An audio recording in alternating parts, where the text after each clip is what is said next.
Hey everybody, I'm really glad you found Suncrest Messages. I do hope you'll take a minute to subscribe to either our podcast or our YouTube channel. And you can also download the Suncrest app. There's great stuff there that goes far beyond these messages. Either way, I hope that the next 30 minutes helps you integrate faith with your life. Enjoy. Do you know who I hate? Or let me step back since I'm a pastor. Do you know who I have a hard time not hating? Anyone who hurts or mistreats my kids. Now, if you're a parent, you're cheering right along right now, right? You know this feeling when you come across someone who's treating your child unfairly or actually bringing them harm. And we've been fortunate. We haven't had dramatic instances of people mistreating our kids. I might be able to point to a teacher or a coach sometime that didn't do things the way I thought they should. One of the most frustrating places I see it is actually with my kids' friends. When someone gets stabbed in the back or treated incorrectly, it just angers me. And when I get angry about the mistreatment of my kid, you probably would understand this. There's nothing you can do or say to me that would make me feel better about you. Like, if you hurt my kid, you can't give me a gift or sing my praises or try to honor me in some different way. No, you have to go make it right with my kid. And you know what's interesting? The reverse is also true. My favorite people in the world aren't people who have been good to me. It's people who have been good to my kids. You honor my kids, you stick your neck out for my kids, you go the extra mile for my kids, and I will become your biggest fan. Our oldest son, his name is Terrell. He serves in the Marines right now. He was our foster son for a while, and then we adopted him. And so we were in court often enough, and there was a particular judge who oversaw his case the whole way through. And I love that judge. See, here's what happened. There was one occasion where Terrell was working through something pretty sensitive, and we were all in the courtroom together, and the judge just cleared the courtroom. He said, everybody leave except for Terrell. And then he came down off the bench, and he just talked to Terrell person to person. And I thought, that's awesome how he handled that. On the day that we made our adoption official, he was there, and he celebrated with us. And just as we were about to walk away, he called out to Terrell. He said, hey, one quick thing. He said, Terrell, here's my personal cell phone number. And if you ever need a reference or someone to advocate for you, you have them give me a call. And I thought, I love that judge. You watch out for my kids, my goodness, we'll be friends for life. And you can probably imagine where that takes us today. We're in a season right now where there's a lot of angst and a little bit of chaos, where people are sorting out all kinds of new realities and new relationships. And one of the things that I see, whether it's on social media or on the news or even in person with people, is that there's a lot of angst, especially with people who we might have a proclivity to disagree with. I've noticed that it's almost instinctive to treat people who disagree with us as opponents or even enemies. And we know these days, it's almost become sport to be a critic of someone else or to take offense when someone disagrees. And I think there's a better way, especially for followers of Jesus. You see, I don't know why we cast people who are eager to reopen our economy as money-hungry monsters. There are dozens of very healthy reasons why it might be a good idea to get things back in motion. And a lot of them actually have to do with the well-being of human beings. It's very important. And at the same time, I don't know why we cast people who favor a little slower approach as some communist snowflake who is peddling fear.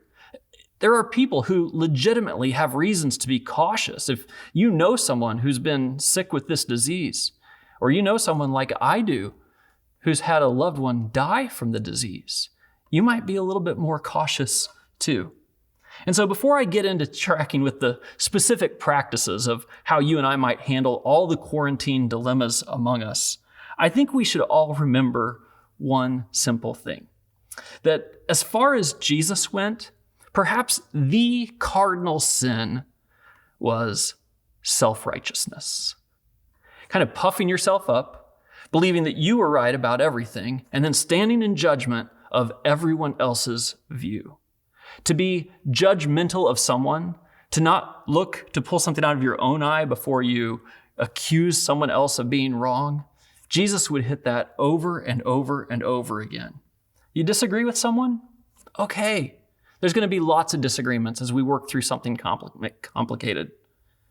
But if you shame someone, then shame on you. And you should probably be prepared, if you were to have an encounter with Jesus, to be crossways with him. And I think, where did that come from? And I actually think that when Jesus came into the world was set up in a way that was actually built for shaming. It was all built around particular rules and practices. And everyone was trying to figure out, can I do this? Can I do that? What's the rule? And honestly, most of the time when people were asking about the rules, it wasn't so they could follow them fully. People wanted to know what the rules were so they could know how far they could go without getting in trouble, so that they could find the loophole to get around something. And that's kind of the nature of a rules-based life. And one of the things that happens in a rules-based life is it starts to get conflated with our rights. And anytime we, as followers of Jesus, get into a conversation where we start demanding our rights, we know that we're in the wrong place. The Apostle Paul tackled this with all kinds of particular issues in the New Testament, but he gave us this particular principle. Follow this with me. He said, I have the right to do anything you say, but not everything is beneficial. Yeah, you have rights, but not everything's good. I have the right to do anything, but not everything is constructive. And then he said this, no one should seek their own good, but the good of others. And that writing of Paul that came a few decades after Jesus had died on the cross and risen again is the basis of what I would call the Jesus ethic.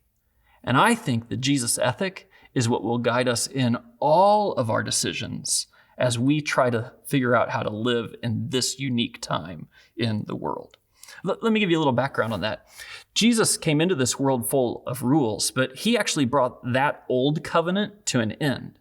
And he replaced it. He had fulfilled it and then replaced it with a new covenant. Just a little while ago, when we shared in communion together, we were actually remembering the event where Jesus, in the upper room with his disciples, broke bread and shared a meal and implemented this new covenant. He said it's not about rules anymore. It's something much more significant, much more powerful. Listen to what he said. He said, a new command I give to you. Love one another. And then he clarifies, as I have loved you, so you must love one another. And all they had to do was think about how Jesus had loved them. It was always selfless. It was never self-righteous. Just before he gave them this command, he had washed their feet.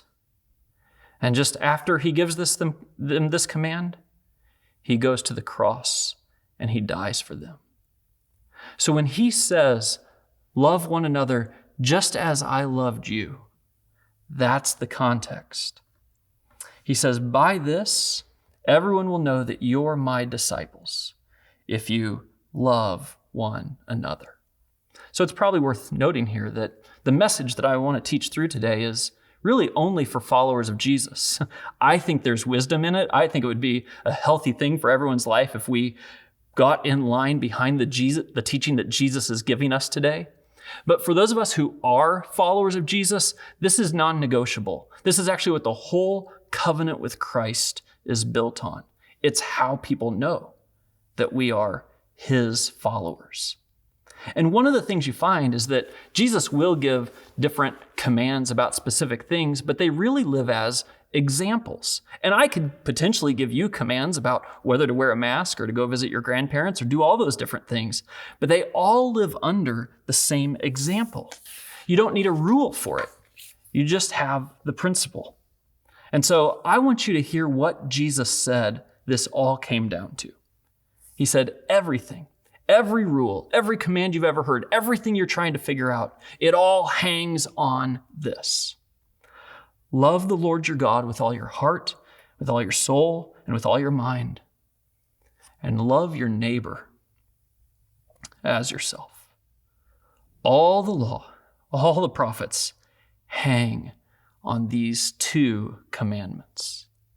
It's interesting, if we go back to the writings of the Apostle Paul, he would talk about the exact same thing later while also making some observations about how followers of Jesus should relate to the government. This is what he said. He said, "Let everyone be subject to the governing authorities, for there is no authority except that which God has established. Consequently, whoever rebels against the authority is rebelling against what God has instituted." Now, there's a whole message series in those two verses, and we could have a big conversation to sort out how those particulars fit out, but this is what you have to know. The government that the Apostle Paul was living under when he wrote those words about accepting the government's role was 100 times more harsh toward Christianity than any government that we've ever experienced. And so even in the most extreme context, this is what Paul says. He says, if you owe taxes, pay taxes. If honor, then honor. And then this is what he says. Let no debt remain outstanding, except the continuing debt to love one another. For whoever loves others has followed the rules, has fulfilled the law. He says the commandments, you shall not commit adultery, you shall not murder, you shall not steal, you shall not covet, and whatever other command there may be are summed up in this one command, that you love your neighbor as yourself. Love does no harm to a neighbor. Therefore, love is the fulfillment of the law. And so I think this is the Jesus ethic. We are to love one another, and the way that we sort out the dilemmas to all the practical questions we face could potentially be done with this single question. What does love require of me? Every time you come across someone you disagree with, every time you make a decision about whether to put on a mask or not, every time you choose to do anything, we could ask this question, what does love require of me? Now listen to me. It's very important. I know you're watching online. Maybe you're already 3 tabs over on your computer and I'm just talking in the background. If that's the case, right now, bring me to the front tab. This is very, very important. When I say, what does love require of me? I do not want you to picture this as some soft, sentimental thing. This is not hippie Jesus saying, why can't we just all get along?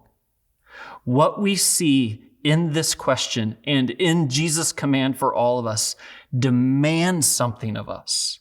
You see, at the epicenter of Christianity, a man who had done nothing wrong willingly gave his life by being nailed to a cross for the sake of others. That's the man that we follow. That's what it looks like to love your neighbor. And there is no room to put ourselves first and be willing to harm others for those of us who are followers of his. It can never be about demanding our rights. It can only be about looking to the good of our neighbor. It's not complicated, but it's very demanding. The place Jesus leads us to is not for our benefit, though we will benefit. And I think the place that we lead us to is actually not for God's benefit. He's fine. Though, like me and like you, the way we treat his children matters. The place this leads us to is to center our lives on the benefit of the person who is next to us. And not just any person who is next to us. It's to center our lives and aim at the benefit of the person whose politics are different than ours. It's to center our lives and aim at the benefit for the person whose income is different than ours, for the person whose religion is different than ours. This ethic spans everything. It is the Jesus ethic. It shows up in our marriages, right? What do we learn in the scriptures about marriage? It says, husbands, love your wives as Christ loved the church and gave himself up for her. The whole idea is that the posture of the life of someone who's following Jesus is not focused on self. It is not focused on my desires nor my fulfillment, but instead is oriented around the other. And we become givers to serve the other. This ethic surrounds sexuality all throughout the New Testament. Many people have a sexual ethic that says, if I have a desire, I should be able to fulfill it. But of course, the follower of Jesus says the opposite. No, this isn't about my desires. It's always about the other. And in most situations that we face, we know what we should do. If we ask the question, what does love require of me? It's not complicated. It can be very demanding. Now, can you imagine if everyone in your home lived by the Jesus ethic? Everyone. If everyone was constantly serving the other, giving the other, deferring to the other, yielding to the other, trying to help the other, and then also being helped at the same time, what a beautiful world that would be. Can you imagine if everyone in your neighborhood or everyone in our region took up this ethic and we were constantly trying to outdo each other in serving one another rather than taking our position and holding on to it? And of course, someone will say to me, I have this conversation all the time. Well, yeah, Greg, that would be a wonderful world if everybody did that. But maybe you haven't noticed, Greg, not everyone's doing it. So if my spouse isn't going to do it, how could I do it? If my neighbor's not going to do it, I'm just going to get trampled on. How could that work? And I think, this is why Jesus came. He said somebody has to go first. So he went first. And thinking not of himself, but of you and me, he was willing to endure what he didn't deserve. And then he asked all of his followers to live that same life. And so today is truly, for the follower of Jesus, an unselfishness check. You see, Jesus actually, for the people who are listening to him, would cast the vision for a day that is to come. The day when this world comes to an end, the day when people stand before God and have the chance to talk about the life that we experienced. Can I just read you the passage where he describes some of that? He says, when the Son of Man comes in his glory, he's talking about himself, and all the angels with him, he will sit on a glorious throne. All the nations will be gathered before him, and he will separate the people from one another as a shepherd separates sheep from goats. Now, you and I don't get that. None of us, I don't think, are shepherds, but they knew what he was talking about. Some are in, some are out. He'll put the sheep on his right and the goats on his left. And then the king will say to those on his right, now this is Jesus speaking, maybe to us, come, you who are blessed by my Father, take your inheritance, the kingdom prepared for you since the creation of the world. For I was hungry, and you gave me something to eat. Now, if you were listening to Jesus at this time, you might be whispering to your neighbor, like, I don't remember that. I don't remember Jesus being hungry. He says, I was thirsty, and you gave me something to drink. I was a stranger, and you invited me in. I needed clothes, and you clothed me. I was sick, and you looked after me. And maybe they're just still perplexed. Like, when did that ever happen? Jesus didn't get sick. What? I was in prison, and you came to visit me. It says, then the righteous will answer him, Lord, when did we see you hungry? And maybe what was going through their mind ought to go through our mind today. Because one of the mistakes that followers of Jesus make is that we think our personalized experiences with God in a gathered worship service or on a mountaintop somewhere or wherever it is, we think those are the most important experiences that we could have with God. We talk about them as though they're compelling and they're beautiful and they're central to who we are. They are compelling and they are beautiful. And I hope you've had some encounters with God like that. They're all good. But they actually aren't the center of what the Christian life is about. Jesus says it's not about seeing me when you're so caught up in a worship song. It's about seeing me in the other. Lord, when did we see you hungry and feed you, or thirsty and give you something to drink? When did we see you a stranger and invite you in, or needing clothes and clothe you? When did we see you sick or in prison and go to visit you? And the king will reply, truly I tell you, whatever you did for the least of these brothers and sisters of mine, you did for me. And he leaves us with this image that when all is said and done, what will ultimately matter is not even our personal experiences with God, but it is how we treated the other. Whether we put ourselves first or whether we put them first. And sometimes I just like to dream a little bit and imagine a world where all the followers of Jesus lived that out every day. Where people were not self-righteous. Where followers of Jesus had nothing to do with judgmentalism or casting dispersions on people who disagree with us, but instead took up the posture of a servant and would give our lives for others. Can you imagine a world like that? Can you imagine your world like that? Did I mention that if you hurt one of my kids, it doesn't matter what you do for me? And if you serve or honor one of my kids, it's everything. I have all the confidence in the world that that's the way God sees us. That we might be prone to think, yeah, I have to make sure I'm right with God. And God says to us, you go serve my other children, and we'll be right together. So put on your mask.